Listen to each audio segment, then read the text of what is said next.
Hello and welcome to Roaster's Notebook, a channel dedicated to experimenting with what makes great tasting coffee. I'm Varant, an engineer by trade and a food lover at heart. Join me today as I explore how time and temperature affect the flavor of light roasted coffee. So I wanted to take a moment to explain my coffee roasting setup. I have with me here my Behmor 1600. It's an infrared style roaster. Similar to a rotisserie that you'd see in a barbecue with an infrared heating element. So in the back there is an infrared heating element. There's a basket that rotates, and then there's a chaff collector for the chaff that comes off of the roasted bean. And then over here on the right is the time display.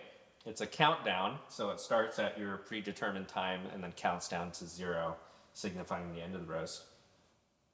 At the top is a pretty simplistic menu of options. You've got roast weight, a program, which is basically the length of time, and then you can also customize the time with this time increment. And then there are 5 profiles, P1 through P5, that essentially change the way that heat is applied throughout the roast. So today's experiment, we're using coffee from Sweet Maria's. This is a Rwanda honey process, and honey refers to the process method, but also to be an appropriate descriptor for the sweetness in the cup. It says on here for tasting notes that it has a red honey, accents of brown sugar, nutmeg, cinnamon, brisk black tea, lemon spritz, and that it's good for a wide range of roast styles, including for espresso. So I'm going to be taking this Rwanda coffee and roasting it to a light roast using different profiles on my Behmor to see how it affects the flavor. So the Behmor 1600 has 5 different profiles, P1 through P5, and each of them apply heat in a different way to the coffee beans. And P1 is basically a slight ramp up to full power, and then it stays at full power the entire time. P2 has that same ramp up to full power, but then toward the last like 60 to 90% of the time, it cuts the power down to about 70% before the last 10% raising it back up to full power. P3 through P5 are very similar in that they slowly ramp up the power, but it doesn't get to full power until at least the last 60 to 100% of the profile. So in essence, what this means is that there are 3 primary shapes to the Behmor's roasting capabilities, and each one of those affects the coffee differently. Coffee goes through 3 primary phases during roasting. It starts out as a green bean like this, and then it goes through what's called the drying phase. So you're trying to remove all the excess moisture from the green coffee bean. Once the drying phase is complete, then it enters a yellowing phase, which is the beginning of the Maillard reaction. So that's where you're starting to see the browning occur in the coffee bean. And then once it gets through that yellowing phase, it comes to a point where it darkens significantly and there is an audible crack. And a lot of people refer to this as first crack. At that point, it's really considered coffee roasting, is after it hits first crack.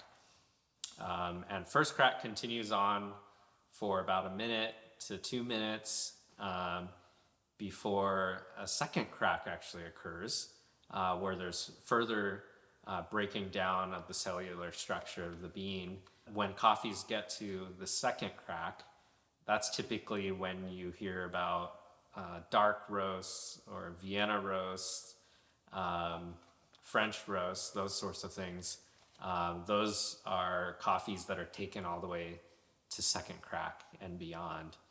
But most artisan coffee or craft coffee is only taken to first crack and maybe a minute or two into first crack, but not letting it hit to that second crack. So what's the difference? Why would you choose to roast something only to first crack versus longer and into second crack? Well, it really comes down to what kind of flavor profile that you're trying to achieve. And in general, the longer that you roast, and if you push into that second crack phase, you get more chocolatey notes, and you get more earthiness, but you also get more bitterness and astringency. And that can be great for certain styles of coffee, such as classic espresso and milk drinks. But if you really want to taste the nuances and the flavor of the bean, then most roasters tend to prefer that you stick with a lighter roast. And the lighter roast allows you to really taste the flavor of the bean itself. Because by the time that you get from the light roast into the dark roast period and into that second crack, you're beginning to really caramelize the sugars within the cells. At that point, coffee from anywhere kind of tastes the same. And you lose the nuances and the flavor profile that's unique to each of the coffees from different regions around the world. So by roasting to a lighter roast, we can pick up on those nuances a lot more easily.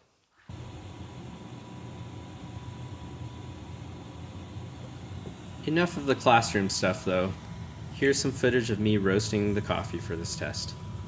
I didn't actually get full recordings of the entire roast process, as it was almost 2 hours of sitting there staring at this little toaster oven. Thankfully, my wife snagged some videos of it all in action. I roasted 250 grams per batch, each with different temperature and time profiles applied. More on that later though. So A was roasted with profile P2, B was roasted with profile P3, and then C was roasted again with profile P2. When I roasted the first time on P2, I used too small of a weight setting. So I selected half pound, and it actually barely hit first crack before running out of time. So I wanted to do it again, but using the 1 pound setting. And so that's why sample C there is a redo of P2. So sample A on the left, you can see has a pretty light tone to it, rather uneven in its coloring as well. Sample 2 is similar. It's kind of uneven, pretty light in general. Sample 3 has a much more consistent color to it. It's a little bit darker than the other two. So I'm going to go ahead and get the cupping experiment set up, and you can join me again in a minute. All right, we're using 50 container fluid of zinc coffee. Here it is. Go ahead and grind the actual sample.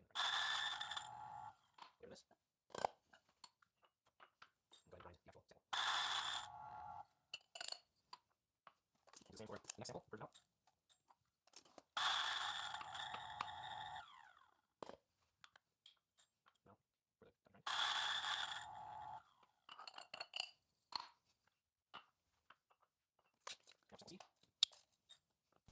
All right, so I've got all 3 samples ground. The next step is to add water. So I'm going to be adding 150 milliliters of 198 degree Fahrenheit water.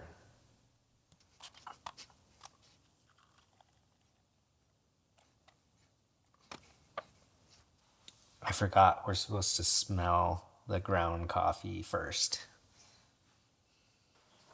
So I actually forgot, but looking at the Specialty Coffee Association of America's cupping form, we are first supposed to smell the fragrance and aroma of the ground coffee. So I went ahead and reground sample A here so that I could smell it and compare the three of them.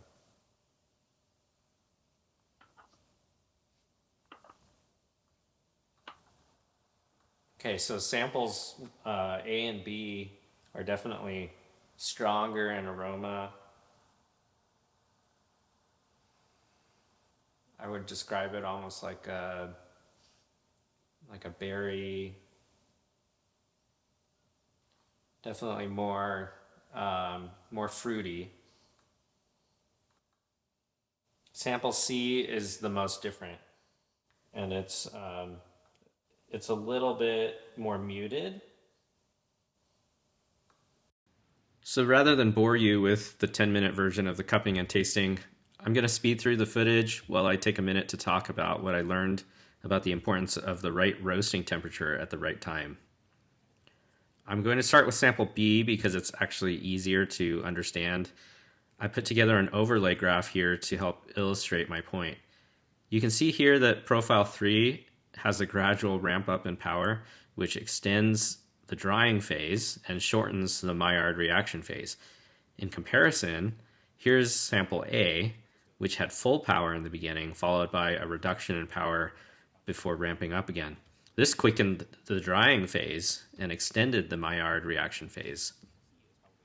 So you might be asking, why does this even matter? Well, I had read in Rob Hoose's book, Modulating the Flavor Profile of Coffee, that spending extra time in the Maillard reaction phase up to the first crack is actually good for the sweetness of the coffee and reducing acidity. That's why I was actually curious to try P2, since it seemed it would lengthen the time to first crack. However, it seemed the reduction in heat for P2 was too low to actually bring the bean up and through first crack. This was very evident in sample C, where it sounded like it hit first crack at around 12 minutes, but then it didn't continue a chain reaction like popcorn. It just had 1 or 2 pops every few seconds, and this really blurred the line between that Maillard and the development phases, and at some point I just decided I needed to end the roast. I think this might have contributed to some of the dirtiness I tasted in the cup, because some of the beans might have been roasted to a further point than others. This might be all a little bit too engineering for some of you, but to sum it all up, P2 was very difficult to use because it seemed that it either had too much power or too little power. To use P2 well requires matching the batch size to the profile to ensure that it has adequate power at the right times. P3 was just a lot more forgiving to use. Here's a brief summary of the results that I got.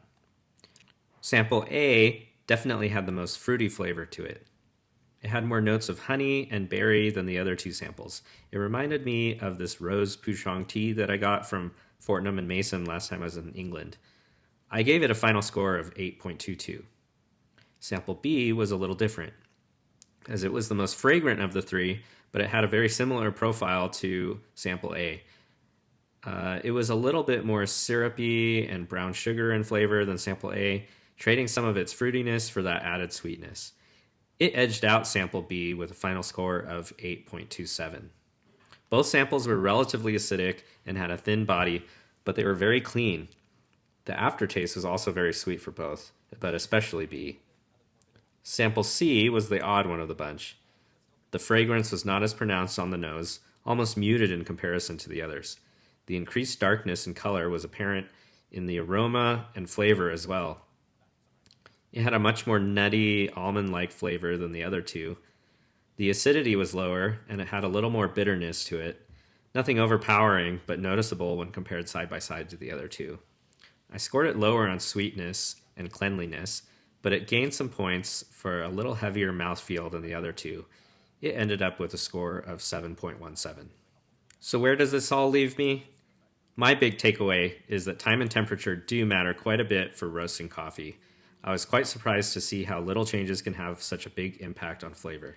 I'm also beginning to see that there are a lot of other variables that I need to start measuring and data logging if I'm going to have any shot at fully optimizing the flavor of my coffee. If you've made it this far into the video, Thank you. But I'm also curious what stood out to you. Drop a comment below with your answer or any aspects of coffee roasting that you'd like to learn more about. I'm glad I did this test. So if you like this content and would like to see more of it, please subscribe and hope to see you next time. Thanks.